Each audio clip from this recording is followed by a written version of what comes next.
I am Angad sir, and we are going to learn your one of the fundamental subjects of commerce, that is fundamentals of accounting. And today we are going to learn some basic concept regarding accounting.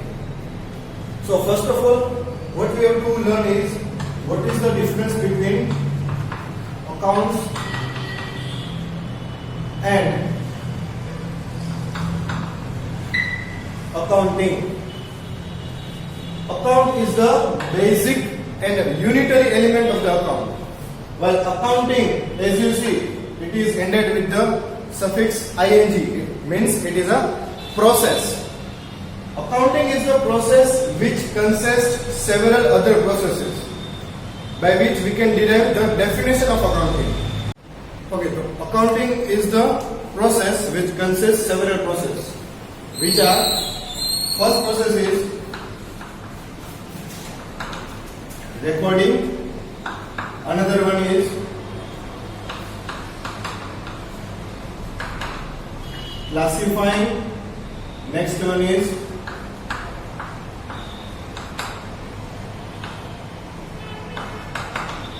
summarizing, next one is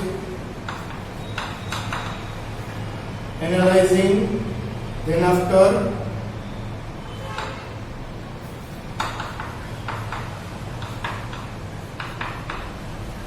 interpreting, and last one is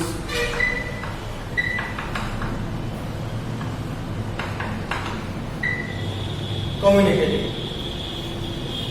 All accounting processes consist of these 6 basic processes, in which recording means this is actually all of your index of 11th standard, by which I mean it consists number of chapters such as journal entry and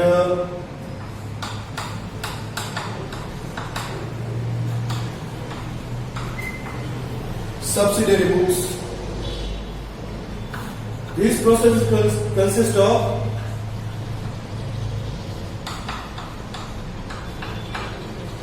ledger posting chapter. This one is your trial balance. Next one is your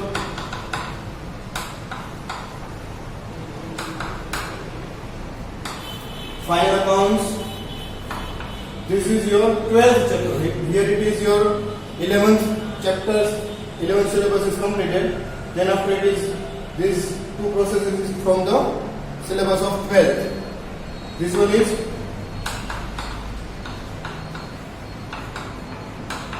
ratio analysis and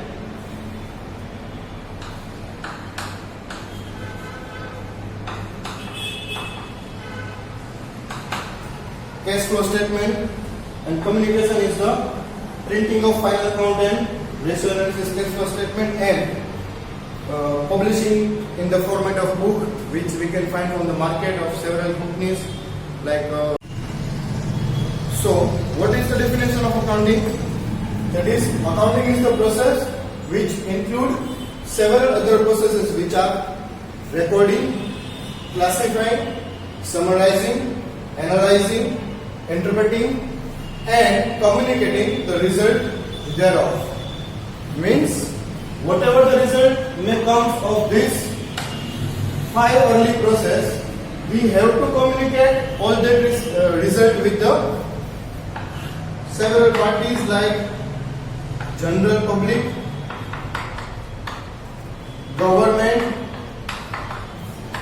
banks, and whatever other parties are required, that accounting process or that final accounting or result or summary or whatever you can say, we have to communicate all the detail to several other persons which are in need of such accounting.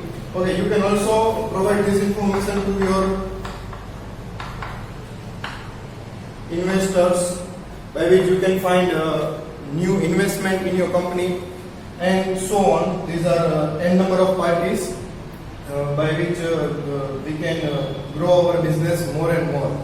Okay, so now we are going to learn accounting process in a practical form.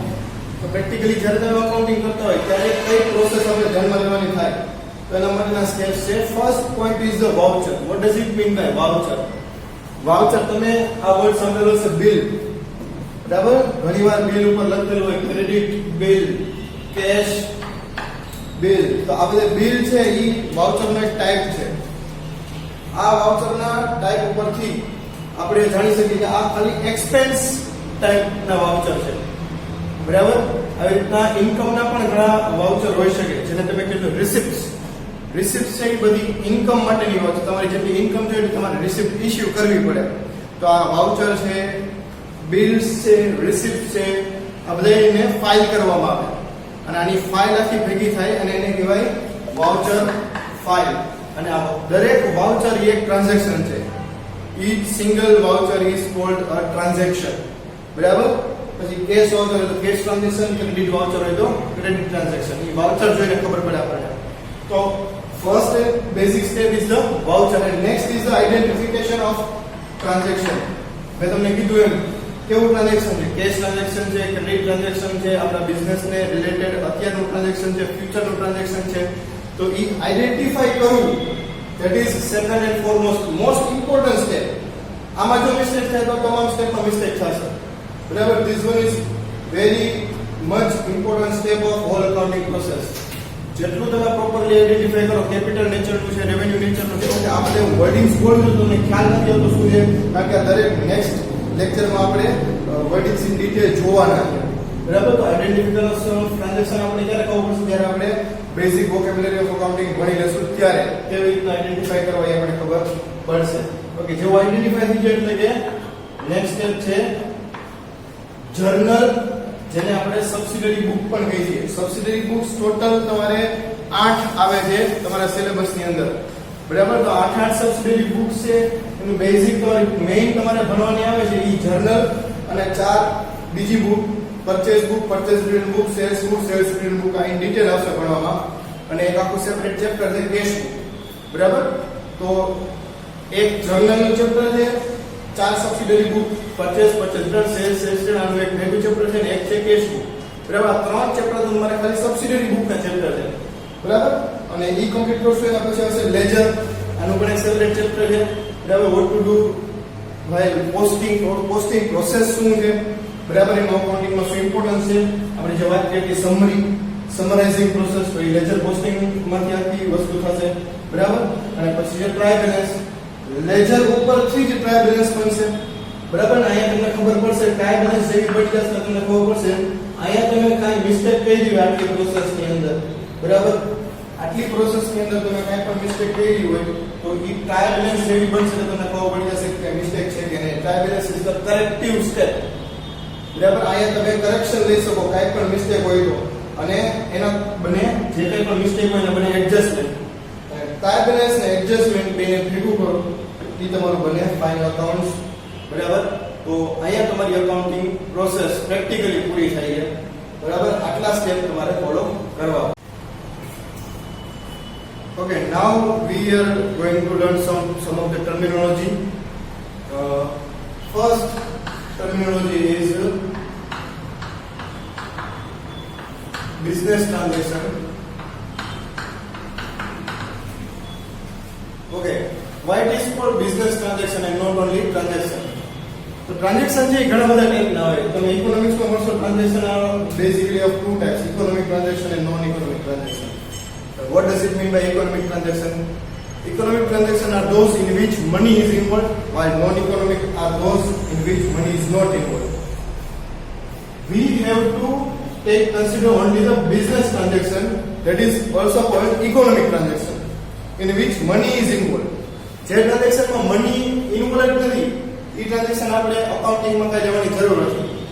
સે for example, તમે તમારા ભાઈને કે બેનને, કોઈને નાના ભાઈ કે બેનને ટ્યુશન ભણાવો તો એનામાંથી તમે કઈ પૈસા લેવાના નથી, કોઈ ચાર્જિંગ કરવાના, તો એ કઈ ટ્રાન્ઝેક્શન, બિઝનેસ ટ્રાન્ઝેક્શન નથી, એનું અકાઉન્ટિંગ ના થાય, બરાબર?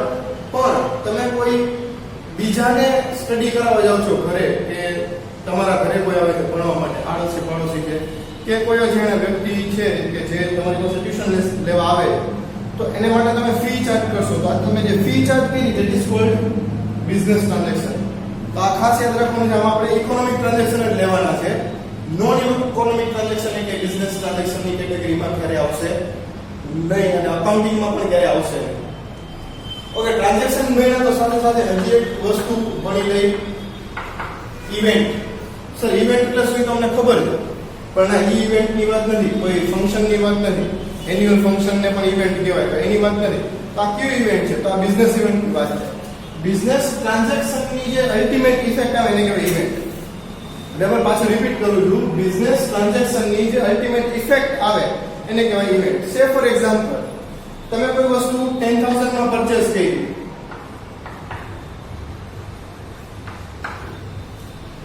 એ વસ્તુ તમે સેલ કરી છે 15,000 માં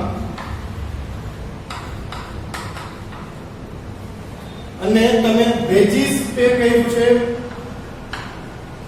વેજીસ એટલે કે જેને આપણે સાદી ભાષામાં મજૂરી, 2,000 નું વેજીસ પે કર્યું છે. તો what is the event for these three transaction? This is sale is your income, purchase is your expense. તમારે પરચેસ કરો તો પેમેન્ટ કરવું પડે, વેજીસ તમે પે કરશો તો પેમેન્ટ થશે. તો what is the net result? 15,000 minus 10,000 minus 2,000 is the 3,000. This is called profit. Profit is event. End result of the transaction is called event. This particular example contains 3,000 profit as an event.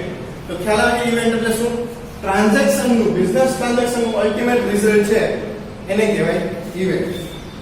બરાબર, આ બે વસ્તુ consider થઈ. અને third, capital.